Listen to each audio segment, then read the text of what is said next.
Hello there, and welcome back to the long overdue movie review, where today's movie review, as you can tell by the title, I am going to be reviewing Scooby-Doo 2 Monsters Unleashed.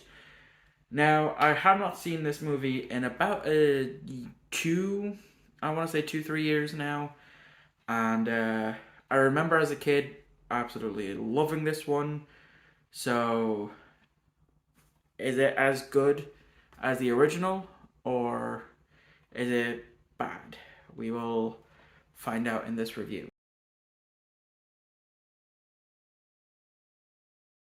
So the plot takes place sometime after the first one, where the gang are attending an opening ceremony in a museum, which just so happens to hold all the costumes of the unmasked ghosts from their past. But during this night, one of the said ghosts, the pterodactyl ghost, comes to life and starts to terrorize things and ends up taking two other ghosts. And after that debacle, the media starts to paint the mystery gang in a bad light. And with the failure of last night, both Shaggy and Scooby are feeling at an all-time low and decide to act more like the gang. And whilst out looking for clues, they stumble upon a lab, which just so happens to be the same lab that has turned these old costumes into real-life monsters. And after a narrow escape when Shaggy and Scooby accidentally bring more of these costumes to life, the gang head back to their former first hideout, while working on this disc to reverse what has been done. But before they can do that, they get found out and have to race back to the old mine to save the day.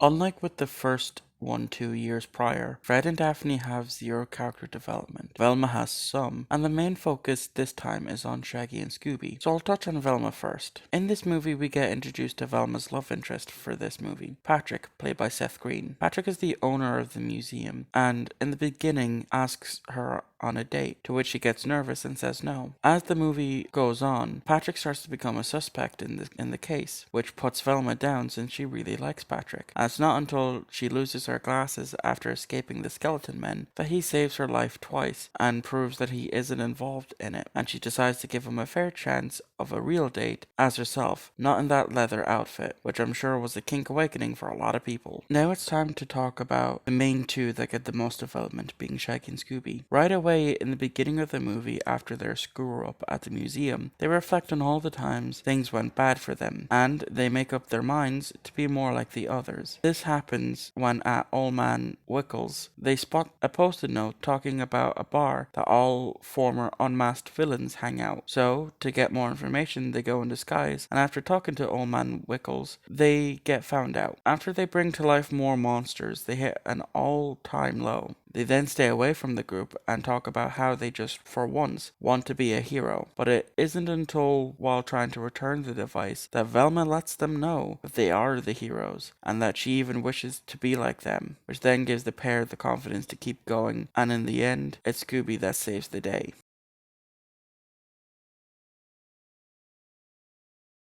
The main thing that I like about this movie is the character growth that Shaggy and Scooby get, because we all know them to be the bumbling idiots of the crew, and for them to actually realize this and want to better themselves, it is very interesting to see.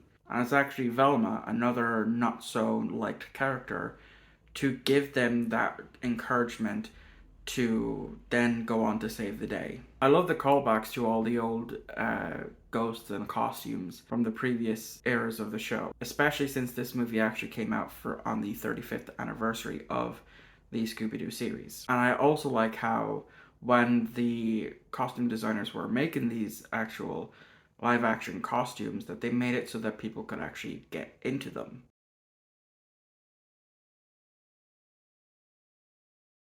The CGI in a lot of places doesn't hold up 18 years later. It is definitely a big distraction when I notice it, as it takes away from the scene. Even Scooby didn't look great in certain parts of the movie.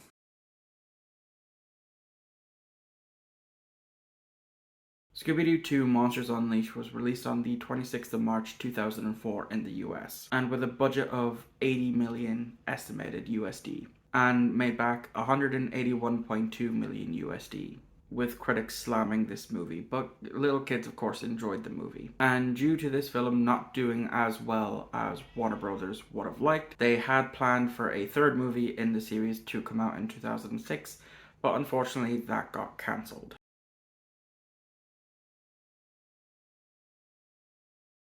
As a kid, I loved this movie more than the first one, and then when I rewatched them a few years back, I thought the first one was better. But now, after watching both of these for reviews, I can say that I like them both equally. Both have their own problems and both have their own strengths, and both have an amazing cast of characters. While the first one tried to make the gang seem more adult, this one has a proper Scooby Doo feel by bringing back old ghosts and giving them a live action version, and the people that they were in the costumes in the cartoon as well. And it definitely feels more closer to a Scooby Doo episode. And there you guys go. That is now being my Scooby Doo review. I hope you enjoyed. Thank you all for watching. Check my socials in the description, and I'll see you next time for another brand new movie review.